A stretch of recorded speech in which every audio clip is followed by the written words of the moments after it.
Hello and welcome back to Oba's Trending Gist. It's your favorite host, Oba, here to give you the rundown of the hottest topics. Today, we are diving into the recent airport drama involving Fuji music icon K1 The Ultimate and a ValueJet pilot. You've probably seen the clips circulating online showing a heated exchange on the tarmac at the Abuja airport. The incident, which has sparked a massive debate about aviation rules, passenger rights, and professional conduct, led to the Nigerian Civil Aviation Authority (NCAA) stepping in. The pilot's license was suspended, and the NCAA has also called for the prosecution of K1 for his role in the altercation. Let's hear directly from the Director of the Consumer Affairs at the NCAA, Michael Achimugu, as he breaks down the event for Arise News.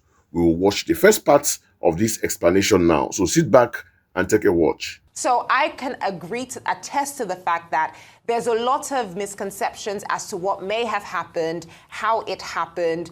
K1 has come out to issue an apology, but based off of your own insider analysis, how would you describe the events that took place on that Tuesday on the flight from Abuja to Lagos, from K1 attempting to board the flight to him being on the tarmac? How did he get to the tarmac?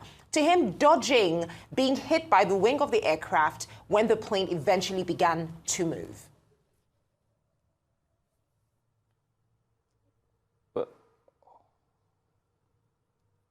I can't hear her.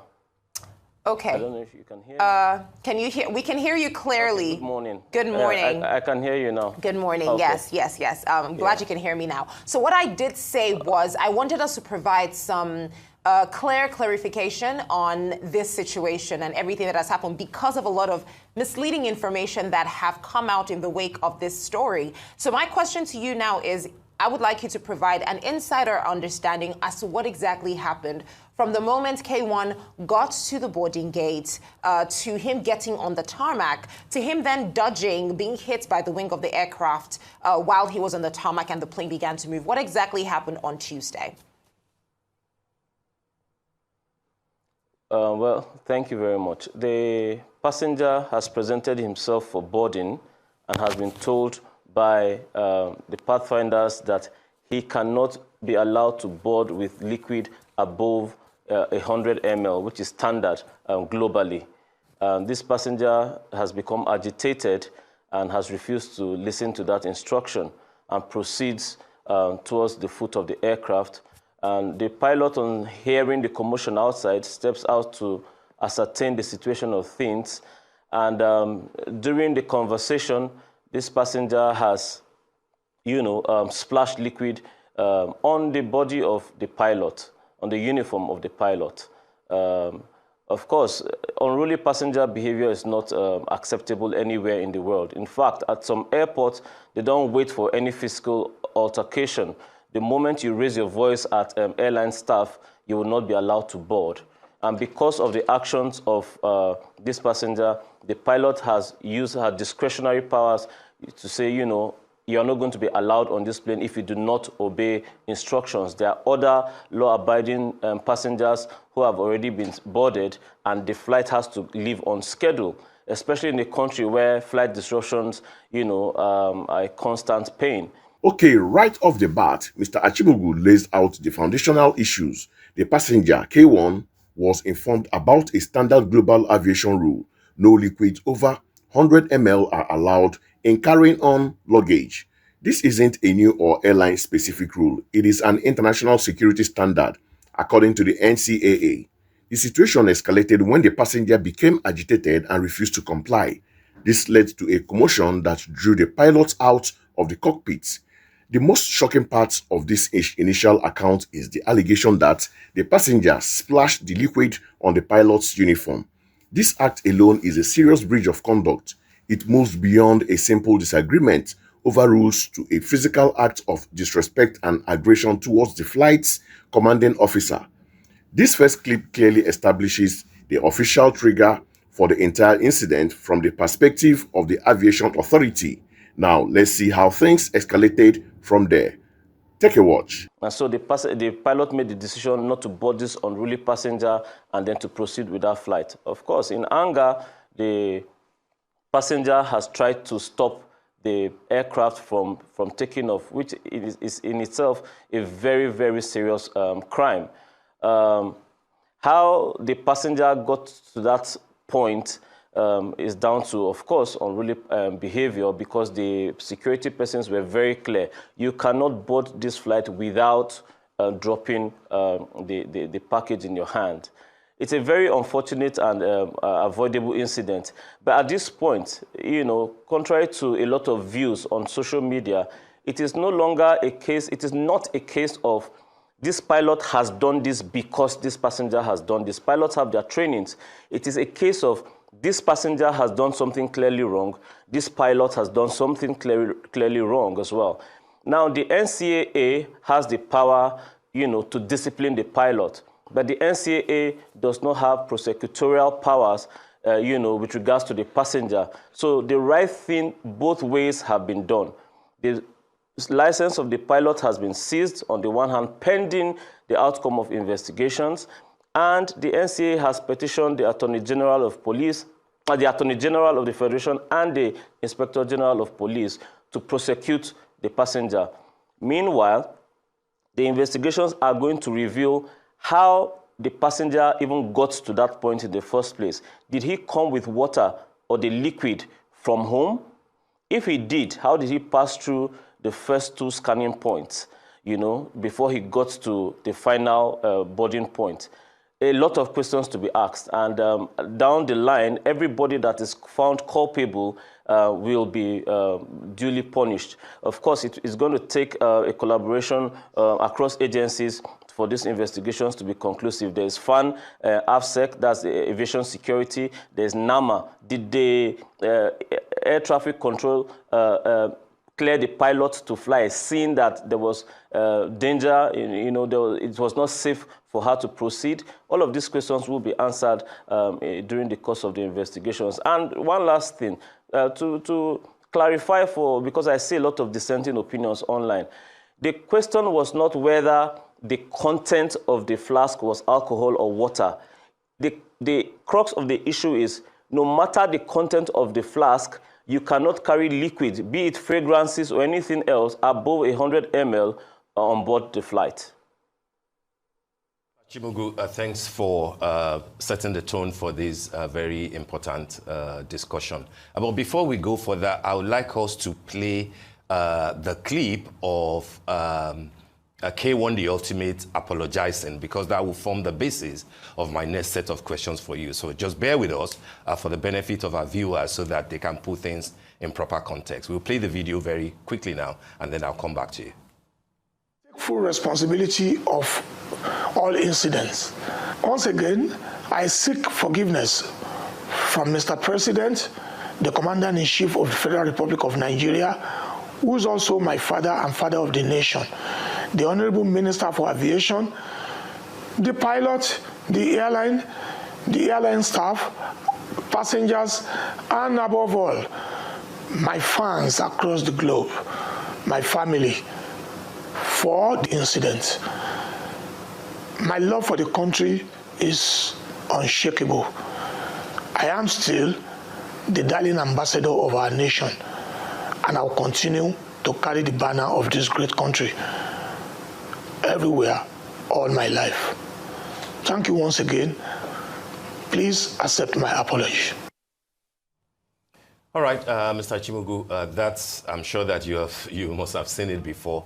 That's K1, the Ultimate, tendering his unreserved apologies to practically everybody involved, to NCAA, to the airport authorities, to the president, to the pilots, and to Nigerians. So my first, you will forgive me if I have a barrage of questions. It's just for us to have full understanding of what happened and what is going on. So when you, first will be, what did you make of the apology by King Wasiu Ayinde Marshal? This is somebody who is saying that I didn't behave well. I flouted the law, and I'm sorry for what I've done. But then there is also a clarification, just like you pointed out. He said that he was cleared through at least 2 screenings before getting to the lounge, I believe that was the business class lounge, where he said that he now eventually poured some water into the flask that he had with him. He was clear about the fact that the flask was empty throughout the 2 screenings that he had, and that if there was anything in it at all, he would have been stopped. And that it was at the lounge that he now poured water into it because of the condition, the medical condition that he has, which makes him dehydrated all the time.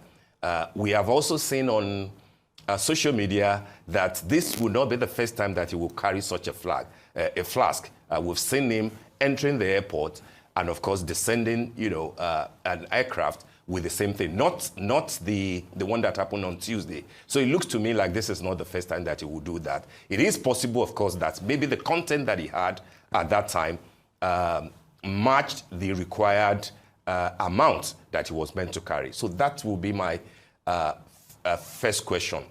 Is clarification first? And then secondly, we are clear about why you want the Attorney General and the Inspector General of Police to prosecute him. But then on what basis did you suspend the captain and the pilot if you are still carrying out investigation? So my question on that will be that who gives the final order for the captain to taxi?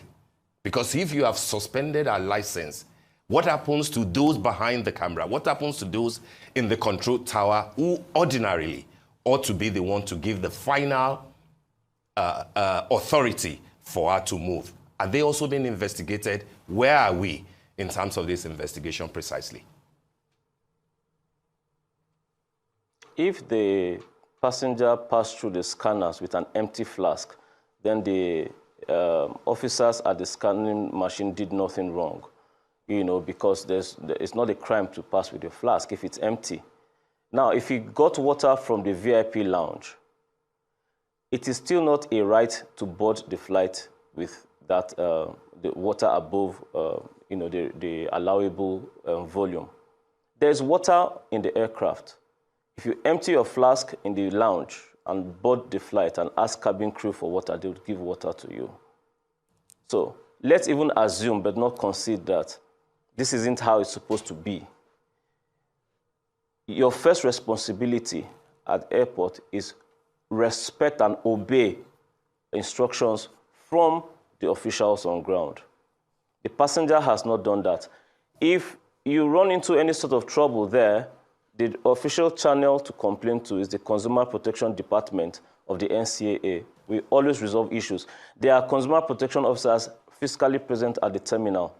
He could have registered his complaints with them. What he did in most climes is considered terrorism.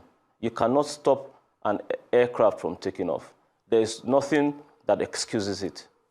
In the same vein, as far as the NCAA is concerned, and of course, you know that the NCAA operates by regulations and also international conventions, ICAO standards. The punishment for his behavior is not death. But if the passenger had died, Kwam1 is not a young man. If he didn't have sharp reflexes to duck under the wing of that aircraft, and he had sustained either fatal injuries or he had been killed, nobody will be speaking about whether he was unruly or not. Air officials, pilots especially, have training for this kind of scenarios. This second part is where it gets even more serious. The pilot, having been allegedly assaulted, made the decision to deny the passenger boarding. This is well within a pilot's discretionary power to ensure the safety and security of the flight. An agitated passenger who has already shown a willingness to be confrontational could be deemed a security risk. But the passenger's reaction, as described by the NCAA, is alarming. Attempting to physically block an aircraft from moving is not just unruly. It is incredibly dangerous and constitutes a major security breach. As Mr. Achimugu points out, this is a very serious crime. The pilot's decision to proceed with taxiing while the passenger was still on the tarmac raises another set of safety questions, which contributed to the suspension of her license pending a full investigation. This situation has clearly spiraled from a simple rule enforcement into a multi-layered incident involving passenger misconduct and questions about the pilot's final judgment call. Now, for my take on this entire episode is a cascade of failure and questionable decision from the multiple parties. Let's start with the passenger. While K1 has since issued an apology, his alleged actions at the airport are unacceptable, regardless of status. Aviation rules are not suggestions. There are strict regulations in place for the safety of everyone on board. To argue with staff, allegedly splash liquid on a pilot and then attempt to obstruct an aircraft is behavior that cannot be excused. The apology is a necessary step, but accountability is crucial to deter further or rather future occurrences. However, we also have to look at the pilot's action. While she was right to deboard the unruly passenger, the decision to begin taxiing while a passenger still on the tarmac is significant safety lapses. The wing of an aircraft can cause fatal injuries, and the tarmac is highly controlled and dangerous environment. This is precisely why the NCAA is suspending her license. It underscores that even when faced with provocation, crew members, especially the pilots in command, must adhere strictly to safety protocol without exception. Her primary responsibility is the safety of the entire flight, and that includes not creating a new hazard on the ground. This also brings up the issue of airport security. How did a passenger manage to get so close to a moving aircraft on the tarmac? Where was the airport security? Fans AVSEC during this escalation. Their role is to manage security on the ground and prevent such breaches. There seems to have been a failure in their response to de-escalate the situation before it reached such a critical point. The NCAA's response to suspend the pilot's license while recommending the air passenger for prosecution seems balanced. They are addressing both the pilot's critical safety misjudgments and the passenger's alleged criminal behavior. This sends a clear message. Rules are for everyone. Pilots held to the highest standard of safety, and passengers are expected to comply with crew instructions and security regulations. There are no special treatments. In the end, this incident serves as a stark reminder of the high-stake environment of air travel. A simple dispute over a bottle of liquid escalated into a situation that endangered lives and has now resulted in serious consequences for both the passenger and the pilot. What are your thoughts on this? Who do you think is more at fault? Was the NCAA's action fair? Drop your comments below and let's discuss. And don't forget to like this video, subscribe to Obas Trending Gist, and hit that notification bell so you never miss out on the latest gist. Thanks for watching and see you in the next one.